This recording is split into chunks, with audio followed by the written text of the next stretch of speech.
Hey guys and girls, Birchy here, got the whiteboard out. It's going to be a fun one today. I called this business B.Invested. Birchy is an investor, B.Invested. Let's go, right? Property is my favorite go-to. Why is property my favorite go-to? Well, let's look at all the other types of investment, right? So we've got property, we've got shares, we've got business, we've got crypto, we've got precious metals, and we've got other derivatives, different things. There's all different things that we can be investing into, right? Birchy's favorite is property. Do I have all these things? Yes. Have I invested in all these things? Yes. Do I like these things? Yes. There's pros and cons to each and every one of them, right? So property, the reason why I like that is that I can leverage it, get loan. So loans, it brings in a cash flow. It's a little bit of liquid, right? So you can't just ditch it like some shares or whatever. I can reno, add value. I can extract my equity from the property. There's a few things that come to mind. Shares, you can leverage, but it's not as great. You can get dividends. You can't add value. You can't pull equity. They are liquid, which is good. Business could be tied to it. You may be able to scale it. The value is not as intrinsic because your business could be worth something today and could be worth nothing tomorrow. There's lots of other variable factors out there. Yeah, they say, what is it, like 1 out of 100 businesses survives 5 years or whatever. So lots of things there. Crypto, I like it because it's fun. When I say it's fun, right? Property, you can't get a property, right? Fine. My writing is terrible, right? You can't find, I haven't seen a property go from 50 cents to $200, right? So crypto, I've seen stuff go when someone's put $1,000 in, it's turned to $1 million like that, right? But it's a bit like a gambling. So that's a negative to it. It's the gambling part of it, right? It is liquid. Volatility is a negative there. I can't get my house on land over here and carry it through the airport and take it on my back with me. This one here, I can just put in my pocket, put in my brain or whatever. So the portability is good. You can get some returns, which could come from it, but that comes with high risk. Precious metals, I like them because it's real wealth. It's very liquid.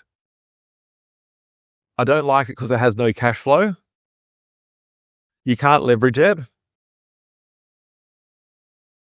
It is just a great store of wealth. So it's a bit boring. It's a rock, but it's cool and it's been used for money throughout thousands of years. And if we look at the upswing on a precious metal over the course of the last 12 months, you put $100,000 into it, could be worth 250, 300 grand today. So yeah, derivatives, you got different changing of currencies and derivatives and bond products and whatnot. I'm not a big fan of these ones over here, so I'm going to leave that off today. I'm going to zoom this much smaller. I'm going to hone in on some of these topics and why I like some of them and do the comparison against, certain assets. So if I look at a property, let's say you got 50K, right? And how could this perform? 50K, there's no financial advice. I'm not your financial advisor. I'm not constituted to be that. Let's say you got 50K, right? And what happens when we invest it into each different thing? I might drop like a little Excel spreadsheet here, makeshift one, right? So buy a property, we buy shares, we buy crypto, we buy silver, gold, or put it into a business. What would that look like into the future? With our property, you can take that 50K and go and buy yourself a $200,000 property with that. And you'd have $160K loan. which would cost you, say, I don't know, $9K a year, right? But if your 200 grand property is renting for $400 a week, you're getting yourself 20K per year, and you've got rent coming in to service that debt, which is fantastic, right? You can go back to this property, revalue it from 200 to 300K, pull out 80K in equity, because 80% of the 100 grand increase is 80 grand equity out. And you can use that equity to go buy another one and another one and another one. So it's an infinite return on investment. You don't have to go and save another 50K to go buy another property. If you look at shares, they're cool. You're 50K. You go buy yourself 50K worth of shares. So the thing here is that 200 grand property goes up by 5% per year. 5% of 200 grand is 10K per year, right? That's going up. You have 50K. You're not leveraging that when it comes to the shares, right? The shares can go up, down, whatever you're investing into, go do your own research.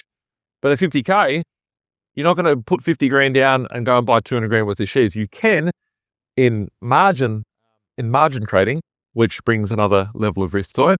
But if you're buying 50K shares, that 50K shares goes up by, I don't know, 10%. That's 5K. Or if it goes up by 5%, which is what I'm based on, the 200 grand at 5% goes up to 10 grand, that 5% return on your shares is only 2,500 per year. The ability to pull out equity, the ability to go and scale it, if you go and at what is the return that you're getting? Because once again, the property's bringing a return. If it's bringing a dividend, well, then that's cool. Is there more risk attached to it? You know, I know that if I go out to my property in Mount Druitt, it's still there. Hopefully it's still there, right? Because we're talking about Mount Druitt here. Just laugh with me. But your shares, what happens if, the director has a scandal, there's cheating, the business turns to shit, they didn't get the business position right, and the shares crash. You don't have something tangible. Crypto, that's where the fun comes in, right? Because if you go get your crypto 50K, and the chart would look like this. It could go down here, it could go up here, all the way to the moon as well, right? We don't know what's going to happen with crypto, right? The thing with that is I've seen some terrific returns over the years in crypto, and I've seen some very dismal returns over the years in crypto as well. So this one here is a bit more speculative. Who knows where that could go? Everyone goes, I'm doing my due diligence, I'm doing trading, technical analysis, whatever, right? Cool. I've seen some of the most greatest technical analysis traders trading crypto, and they get absolutely fucking wrecked. So that one there is speculative. For me, if I was trying to save to buy a property, let's say I was buying my first property today. Let's grab my pen back. If I was saving to buy my first property today in 2026 and I only had 10K saved up, right? I can't buy a property yet. So I might be sitting there going, okay, I might put into some shares. I might put into some crypto because I'll get a bit of a return on it, or I can speculate with it a little bit, right?